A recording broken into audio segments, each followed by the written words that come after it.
Spotlight. I'm Chrissy Wozniak.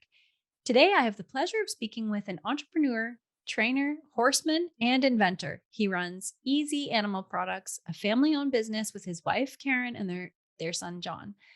The Udderly Easy and the Ultimate Easy Milkers have helped goat, sheep, cattle, and horse farmers with Colostrum collection across North America. From beautiful Lexington, Kentucky, I would like to welcome Buck Wheeler. Welcome, Buck, and thank you so much for being here. How are you? Well, good afternoon, Chrissy. It's really a pleasure to be joining you today. Wonderful. Yes, thank you. And so let's start out with your background. Where did you come from? Well, I was born and raised on a Sioux Indian reservation on many thousands of acres in Sioux County in North Dakota, Solon, North Dakota. I was born in 1941. And so growing up on the ranch there, and it was humongous, all we did was work, work, work. If something broke, we had to fix it. If you couldn't fix it, you just made a new one. Fortunately, I was fortunate enough to have master carpenters and people around me, my uncle, my grandfather, my dad. And of course, that always got me in a lot of trouble because I was so inquisitive all the time. If something, dad would buy a new piece of machinery and he'd come home and I'd have it torn out. Wow. And that didn't go over very well because obviously, as a kid, I always had a few parts left over. But that always had piqued my interest. And fast forward, we sold the ranch in 1958 and moved out to the West Coast. And then after I graduated from high school, I went to college for a little bit and then enlisted in the United States Army. And I was in the Airborne Special Ops as a combat medic for 6 years. Wow. So, because of the outfit that I was in, each man had to learn the other man's MOS or military occupational specialty. And mine happened to be in the medical field. So I learned just enough. I was in OB surgery, orthopedics.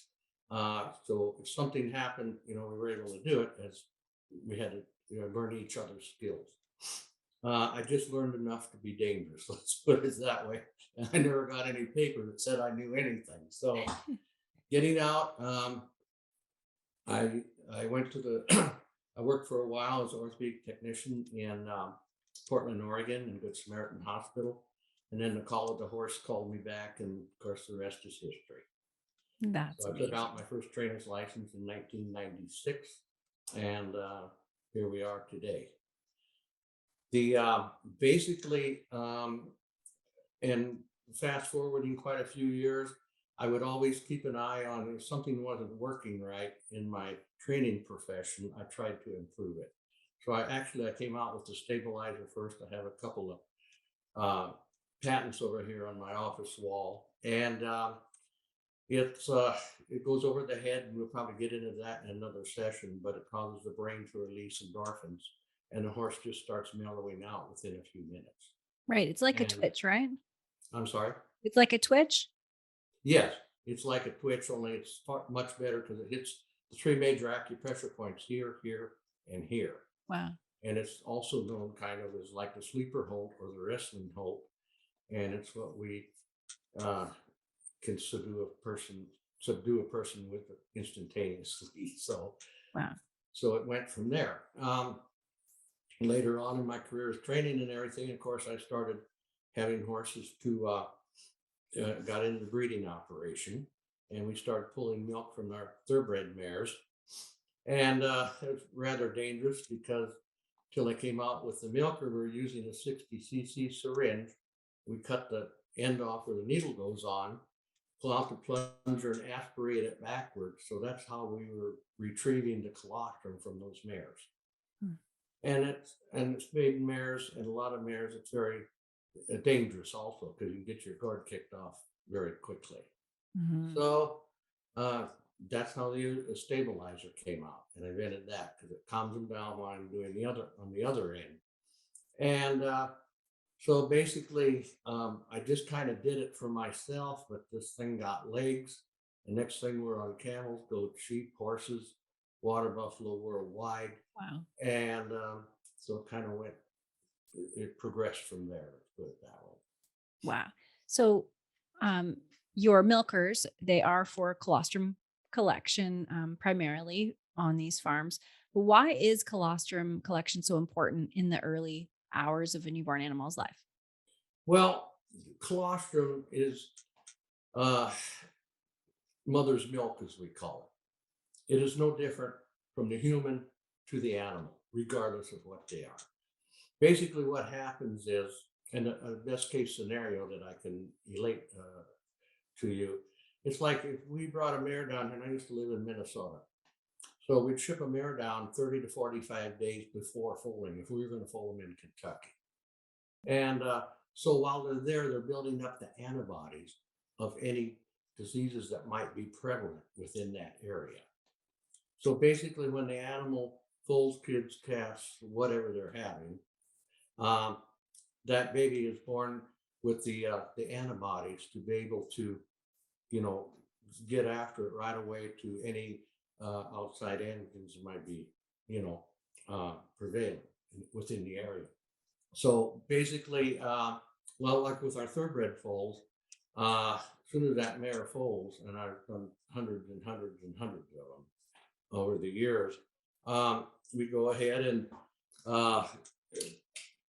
and take the Udderly Easy, and just basically it's so simple. I designed everything on here. First, when I first brought it out, we didn't even have the inflation, and I designed this so it has a pave cut so it fits the bag. And we had Hmm. two sides, it was small and medium. But we found out early on that if we got the teat in there a little crooked because of the vacuum, it would pull the colostrum inside of the pump. So then we added the silicone inflations. Now this is the blue, and we actually have three sizes. So you can see Okay. small, medium, and large. And I color coded them because we got a lot of young kids using this. And then, of course, later on, we'll get into the electric milker. But so this was to pull colostrum to start with. Now we have probably shipped in excess of over 200 and some thousand of these worldwide. We Wow. know we're in over 70 countries. Really? And they're using them to milk the animals with too. Mhm. Because a lot of cases in the third world country, you know, and the other thing is when you pull that milk out of that teat on whatever animal you're using or you're working on, there's no hair, there's no dirt, there's no manure. It's as clean as you're going to get it. And then we also, once you've got the bottle full of colostrum milk and dump it out, uh, we designed all these. They're specially made. You can freeze in them. I put a little line there. Don't fill above that because colostrum is good for over a year frozen. Oh, wow. And a lot of people don't know that. The first thing the modern folks want to do is stick it in the microwave. Don't do that because it kills all the antibodies. Right. So do it, either let it sit there, leave it sit there and let it thaw out on its own, or just stick it in some warm water. And I forgot to bring it in with me, but we have a nipple that goes with the box. And for the horses, this is the horse box. And in actuality, it's the same milker in all the boxes. We just back them a little differently. As an example, um, here's the goat box and the cow boxes. They have quart bottles in them, so they're a little bit larger. Oh, okay. So They have just a different quart size bottle, bottles. yeah, an Mhm. 18-ounce bottle and an 8-ounce bottle. And so in a little bit, I'll open one of them up so I can show um, your folks exactly what's in them. Yeah, that's great. So, you also have the electric milker as well? Yes, we do. Um, it milks. Here's what happened. After we came out with the hand milker, people kept bugging me and said, "Well, Buck, do you have anything so we could milk two teats at once?" I mean, it works fine, but it'll take you a half an hour to milk the cow because Mhm. you're only doing one teat at a time. And usually, you got the quart bottle on. You've got to dump it out, go back and finish your project. You know. So the next thing I came out with was the electric motor, and then we were milking two teats at once. We had two bottles on it. Well, then they wanted to know if we could milk all four. It was just it evolving into something what it is today. And so we went ahead, I put a splitter on there. So now we got 4 bottles hanging down off the cow's teats, you know, if you're milking a cow, or you could milk 2 goats and 2 sheep at the same time. And well, then they didn't, well, but you get a bigger container because I don't like stopping and having to dump it. And it's still taking too long. So I designed a 2.6 gallon stainless steel milker. And that has been a tremendous hit. But guess what? But we got now it works fine on the little jerseys and mini jerseys and Dexters and things like that. But the ones with the Holsteins and the brown Swiss crosses or whatever, they're giving over 2.5 gallons. So now we have the 5 gallon also. Wow. Yeah, So you what really I'll are do- evolving. Wow. So that's what we have evolved to from Yeah. this little puppy, and this came out in 2004. So, and I have to be, it was very humbling experience this year. We attended the American Equine Practitioners Convention, which was held this year in Nashville, Tennessee, Okay. around the 1st of December. And after 17 years, we were just put into this 800-page textbook for all Wow. veterinary students, veterinarians, and professionals. Congratulations. That's amazing. And it took 17 years to get there, but we're on page 400 in here out of the 800-page text. Oh, that is so cool. So, and it says you can contact us right here in Lexington, Kentucky. But, you know, and the other thing, so that 2 of the products that I've invented now out of sheer necessity, like I was born and raised with. And the other one is a Stableizer that has was put out by a top acupuncturist and veterinarian worldwide. Mhm. And so Dr. Marvin came, and so he goes through and expresses just exactly how this works on the 3 major acupressure points that a horse has. So once you put that on him, that within 3 minutes, that head starts dropping down, the bottom lip will drop, eye softens up, and you're good to go to work.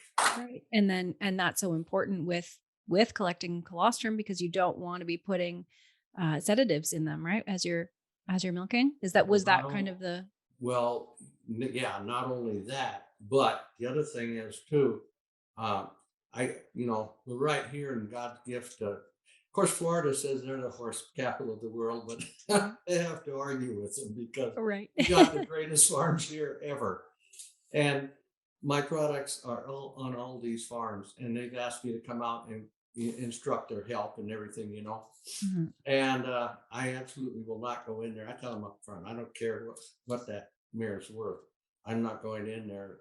And they all know who I am by this point, and there's no argument. But I put the Stableizer on that mare first. It's just a safety factor. Yeah, definitely. For sure. And you said about freezing them in the bottles. Do you recommend these farms have colostrum freezed in storage for emergencies as well? If something Well, happens to the mare? yes, down here they all do, Yeah. and if some of your clients don't know or followers don't know it, but this is an 18-ounce bottle, but a pint of colostrum costs about $180 Wow. Mhm. because a lot of the big vets down here, like Root and Riddle, and some of the larger vet clinics, they go ahead and store it and they sell it, you know. But Right. so they've been able to go ahead, pull, store, and utilize their own colostrum bank. Mhm. Yeah, that's really cool. And how long does it take to fill the bottle? Um, with the hand milker here, it'll probably take maybe 3-4 minutes, you know. Mhm. Now our 8-ounce bottles is what we normally pull with the first pull. That's 160 cc's, and We give that to the foal before it ever gets up. Okay. I mean, we check its airway and iodine the navel immediately.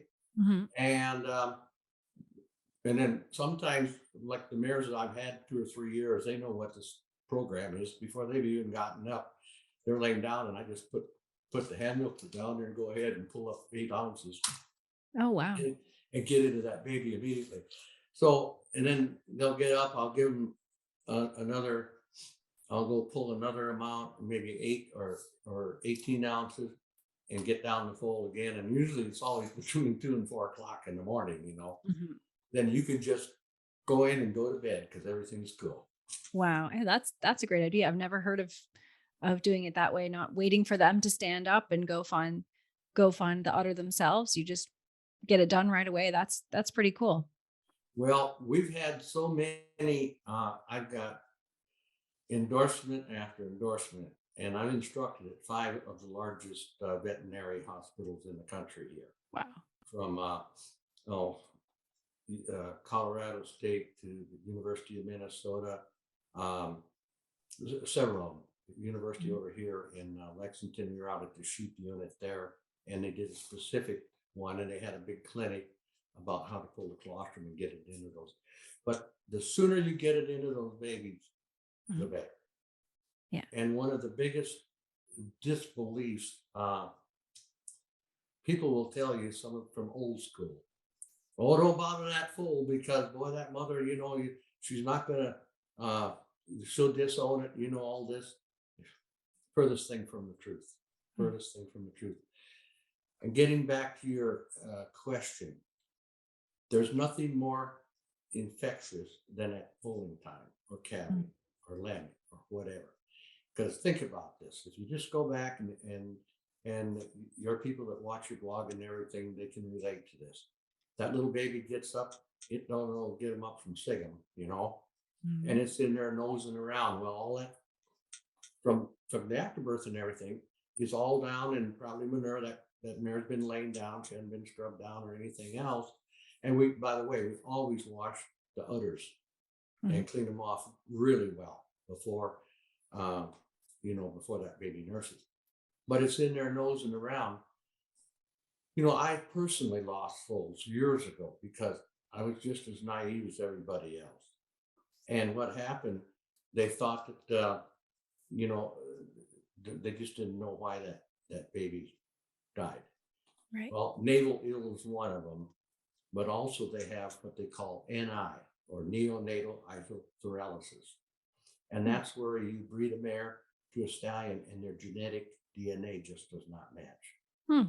That mare, the baby's born perfectly normal. It don't dare nurse that mare until she's past all. Sometimes it takes up to 32 hours, sometimes 36. Normally it's about 28 until she's passed all the colostrum and her milk comes in.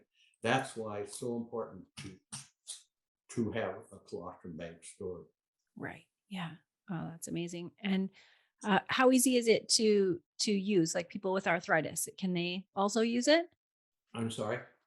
People with arthritis, can they also use like to squeeze the milker? Yes, it doesn't take very much. It it's a very light pull, Mhm. and it sets up the vacuum, and so it'll work with this on, but it'll be quicker with this. So I'll just kind of show your followers.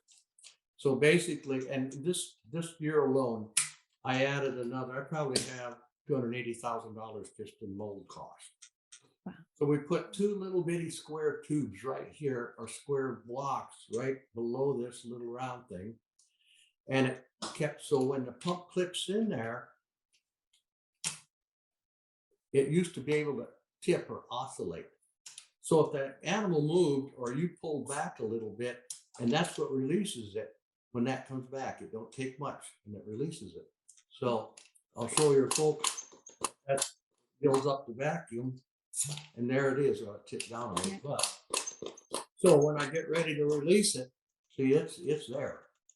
I Yeah. just simply push that bottle back Oh, a okay. very little bit, and that releases the vacuum and just drops right off the teeth. Wow. You thought of everything. That's amazing. And so it's obviously, like you said, it's not just for colostrum. And so who else is using the product? Are you selling to, small hobby farmers, Mennonites, Hutterites? Well, very good question. It's been incredible. Mhm. Um, there's certain different aspects of this. Actually, the Mennonite and the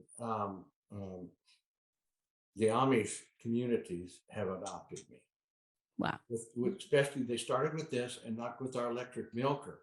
Mhm. And we got 8 and 9-year-old kids using our electric milker. Wow.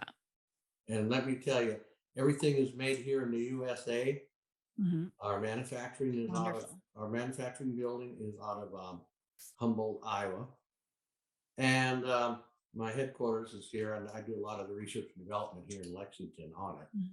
And but probably over 100,000 people, they got my cell phone number, and I get a kick out of it. They've seen some of my videos on YouTube and everything, so they'll call up and they can't believe they're talking to the owner. Right. But if it's broke or Mhm. something, we'll fix it, or we'll Mhm. get to the bottom why it's not working. And there again, I'm probably no different. I think I can fix anything. So I'll get something pretty soon. I'll start looking for those directions Yeah. because it didn't fit right. But so it's been a real blessing on the long run and everything. But um, if if it breaks and we've got a 2-year warranty, or like on our electric pump, we've had the same pumps out there on those Mhm. electric ones. Now we've been doing this over 12 years. And we've never had to replace a pump yet, except for the people that ran milk back into the pump because they weren't paying attention. Oh, right. And Yeah. it's That costly makes to sense. replace the motor. Mhm. Um, this little thing we've had, in fact, I had a lady send me back one. She'd used it for 8 years. So um, there's a couple little things that need to replace once in a while. That little red valve right in there, it's called an umbrella valve. And so as soon as I plug this hole up here, see, it won't pump. Oh, yeah. So if you plug this hole here um, and it pumps, then you need to change this valve. I And see. we've had some people break handles. We redesigned those. We've had people break some of the clips here that hold this on. We've redesigned that this last year. We've changed and upgraded the molecular hookup or consistency of the plastics. So Okay. this is one of the very strongest plastics that we can get out of a mold. I mean, it's just, Yeah. and same with the bottles. I can drop this right on a concrete floor and it's not going to break. Wow. And also you can freeze in them. So some people just go ahead and put them in the baggies sometimes, Mhm. but you can freeze in the bottles also. Very good. And I heard something with the whole Yellowstone craze on these days. An interesting fact is you actually know somebody from the Four Sixes Ranch, right? Yes, I personally know somebody from the Forest Yeah. Sixes, Dr. Glenn Blodgett. And Dr. Blodgett is on one of my videos. He's standing beside the red 4.6's pickup with the 4.6's on it. And another great one on there is when we did that. We shot that video when we used to go down to the big horse sale there every September and January at Oklahoma City at Heritage Place Sales. And so Dr. Joe Noble's on there also. So we did the stabilizer with him and the milker. So That's we play great. it while That's cool. Yeah. yes. Mhm. But that was so many people have called, and it's really it's just kind of a kick to be able to say that. Yeah, definitely. And your website is full of so many cool products like small pasteurizers, butter churns. So, can you explain some of those other products that you offer? Yes, our butter churn. It I don't know. We ordered those 50 at a time, and people see them, and once they've used them, they got to tell all their neighbors about them. Mhm. It holds 4 gallons. Uh, we specifically send the instructions along when you put your cream in there. And to give you an example, when we still had our little cow patty cake, so every morning she'd have 2 to 3 inches of butter, of cream on top of that milk. So we just skim it off. And so we're going to make butter one day. Well, we use our food process. Our big, uh, what do you call it? That you make. Mixer. Hmm. Pardon me? The mixer. Yeah. Hmm. And we had butter all over the kitchen. So anyway, I met this guy back in Pennsylvania, and I found out where we could source these at. It has a stain. The buckets are made especially. It's a square food grade plastic bucket, and it has a recess at the bottom of the spindle. It's a stainless steel spindle that it fits into it, and the lid locks on, and you put your your little battery drill up on top of it. Oh, wow. In 9 minutes, you got butter No way. That fast. that fast. That's really cool. And I, as a kid on a res back there, um, I grew up hours I spent on that old glass one with the wooden paddles on it. So I just couldn't believe what I was looking at when I saw this thing. It was, I guess that so who uses those products, the churner and the pasteurizers? yeah. And we kind of hit our own. There was a small niche out there everywhere for the person that has the one cow. Or we got as many as 20 cows. Uh, this veterinarian in Wyoming, his wife's milking the cows, and they have some Amish help. They're using our electric milkers on that. And he's also using it on he's got about 350 head of range cattle. Hmm. And so obviously some of those first calf heifers and stuff, they've got mastitis, and the cows with the bigger teats, those baby calves won't go back and they can't nurse on them. So now they got mastitis. So they got to put them in the chutes. So we got this tremendous article. One of my prolific writers, Heather Smith Thomas, that has authored more than 23 books, and she writes a lot for veterinary magazines and everything. She did the story on it, and he describes in there, and we have the only milker in the world on this electric milker. It does not pulsate. Hmm. But I figured this out when I started putting it together, and the reason why is because the strongest pulsation in a body, human or animal, is that heart. So he put a test, and I told him what I had done. So we interviewed him for the article. He did the same thing. Well, every time that heart beats, and I have close-ups, that milk's going. You can see it go into the tubes. So he put a stethoscope on their bag, and also on their behind their leg on their heart. Same thing. But every time that heart beats, it's driving that. And he explains totally in there. And somebody can go to my website, and I think I'll have it on there. They can read the article. But what happens is it's just like a calf sucking or nursing on the cow. It can't continually do it. It has to take a breath to keep going. Mm-hmm. Well, that's just how this works. So people used to say, well, steady vacuum, and if you put too much vacuum, that's going to cause mastitis or good.